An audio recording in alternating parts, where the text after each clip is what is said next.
Bonjour, on est journée 48 aujourd'hui. Hello, B-Day students. I hope you're having a good first day of hybrid learning.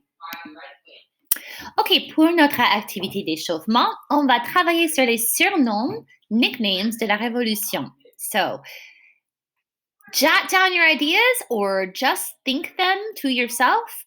We've got 5 nicknames from the Revolution. Who are these nicknames referring to? Number 1, who or what are these nicknames referring to? The national razor. Who or what is the national razor? Number 2, Madame Deficit. Who is Madame Deficit? Number 3, the incorruptible. Who is that referring to? And number 5, le tricolore. Who or what is le tricolore? And finally, 5, a fat, ill-bred boy. Those were when we were in class, we shared these in the chat. B-Day students, what'd you come up with? Here are indeed the answers. La guillotine, which we will learn about in today's segment of the video, is the national razor. Marie Antoinette is Madame Deficit. The incorruptible is Robespierre. Le tricolore is the French flag, which we learned in the last chunk of the video didn't exist until the Revolution. And of course, the fat, ill-bred boy is Louis XVI. Le calendrier à la météo.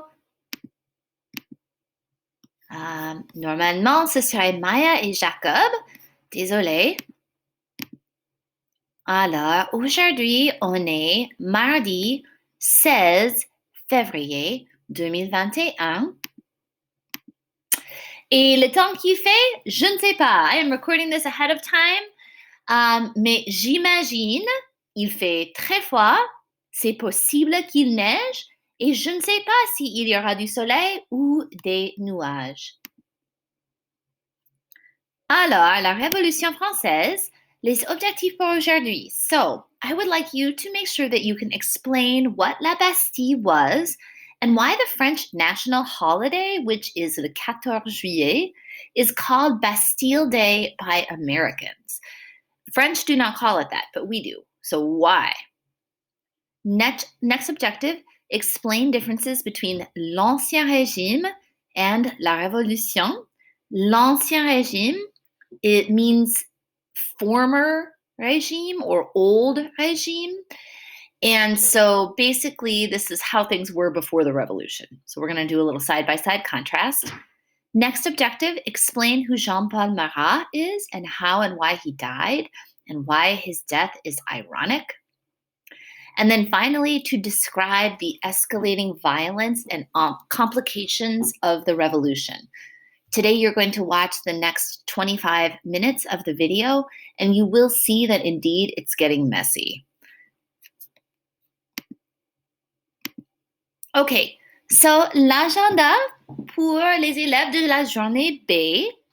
So on this screencastify together, we're going to review the storming of la Bastille et l'Ancien Régime et la Révolution.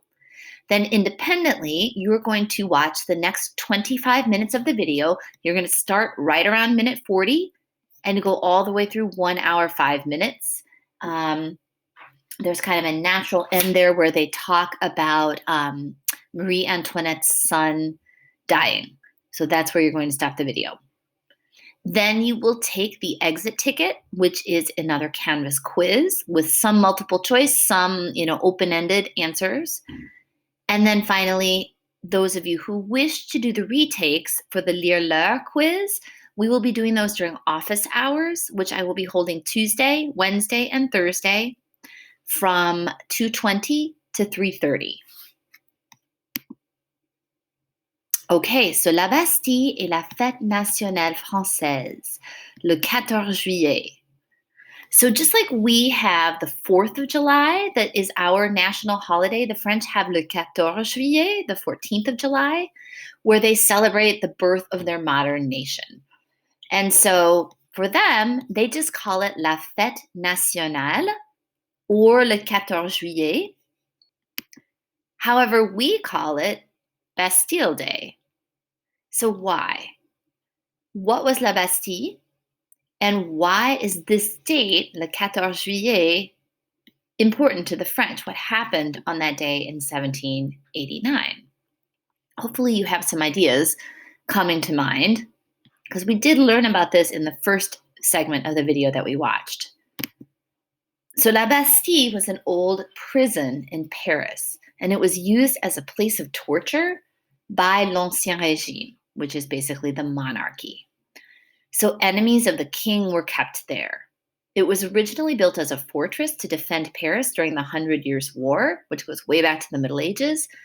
And then, hundreds of years later, by the time of Louis XVI, in addition to still having some prisoners there, not very many, they actually were keeping their gunpowder in there, which is certainly something that the revolutionaries were after. So on July 14th, 1789, angry mobs rebelling against the king and rebelling against l'Ancien Régime stormed the Bastille that killed the guards so that they could take the gunpowder. They were concerned because the king had stationed many of his troops around Paris, and it was starting to feel threatening. And so they were ready to defend themselves. They hated La Bastille so much that it was torn down brick by brick, and the bricks were actually sold and given away and kept as souvenirs, just as a symbol of the destruction of despotism. So now, if you go to Paris, there is no more Bastille. Right now, they have La Place de la Bastille. So they have une place is like a square, basically like an open space, and there's a monument, but there is no more Bastille. It was torn down. And so that date is used as the national holiday. It's kind of a commemorative date, a symbolic date to represent the birth of the modern democratic nation. Here is an artist's rendering of La Prise de la Bastille. So this fortress-looking building was La Bastille. Today, on the 14 juillet, the French celebrate in very much the same way that we celebrate the 4th of July. So there are huge military parades. This one is in Paris. You can see l'Arc de Triomphe. The president takes part. This road is Le Champs-Élysées. There are fireworks, which are called les feux d'artifice.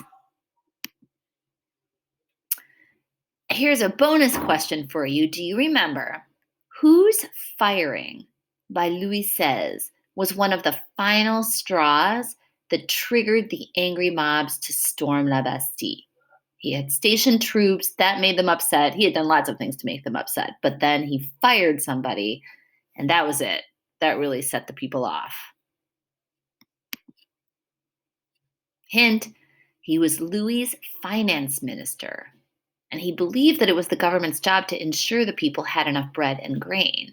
So this finance minister was actually beloved by the people. He was one of the few on the inside that the people felt was on their side.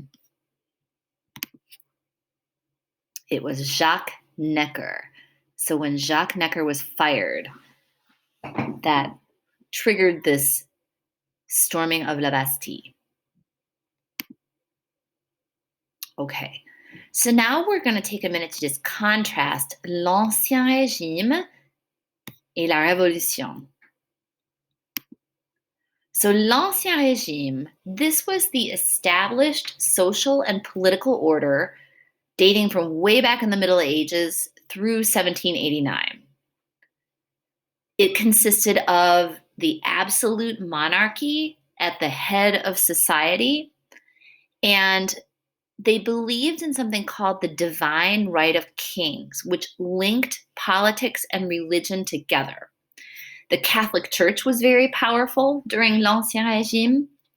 It was this idea that God had basically given the monarchs the right to rule, that somehow they were better than everyone else. They were special. They were elite. And because God had bestowed them with this power, it was beyond question. You did not question what the king did. And l'Ancien Régime was a very unequal society. There was inequality in taxation and basically everything else. As we saw, the nobility and then also the clergy, and clergy means like the people working for the church, basically, more like the elite, higher up people working for the church.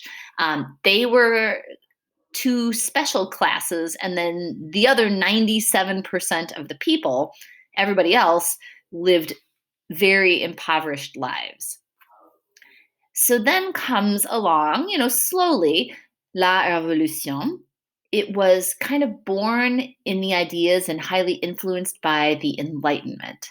And the Enlightenment was a philosophical, movement, I guess, which taught reason. It was called the Age of Reason, meaning like things have to be logical and rational. There was a real boom in science and this idea of like discovering truth, discovering the laws of nature, finding proof for things.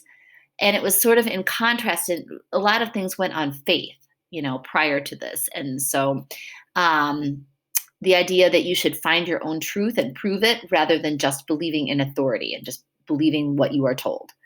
And so these idea of democracy, equality, sovereignty of the people, meaning the people can be their own government, these came from the Enlightenment. The separation of church and state was an idea of the Enlightenment. The Enlightenment thinkers didn't all hate kings from the get-go, but they didn't believe that God, was involved in in political leaders. And the idea of freedom of speech also came during the Enlightenment, because prior to the Enlightenment, there was no freedom of speech. You might end up in La Bastille if you said something negative against the king. Okay, so with that in mind, you guys are going to you're going to start the video at about minute 40, and you are going to watch through to an hour and 5. You're going to end where they're talking about Marie Antoinette, and then they start talking about her son, and they talk about her son's death. And that will be about an hour 5, and you can end there. Oops, you're going to do that on your own. And so, oh goodness, come on, slides. For those who are interested in retakes, don't forget to come during office hours.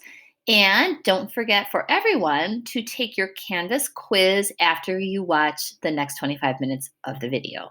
If you have any questions at all, if you need any help or clarity, please just come visit me during office hours. I'll be holding them Tuesday, Wednesday, and Thursday from 2:20 to 3:30. Merci, à bientôt.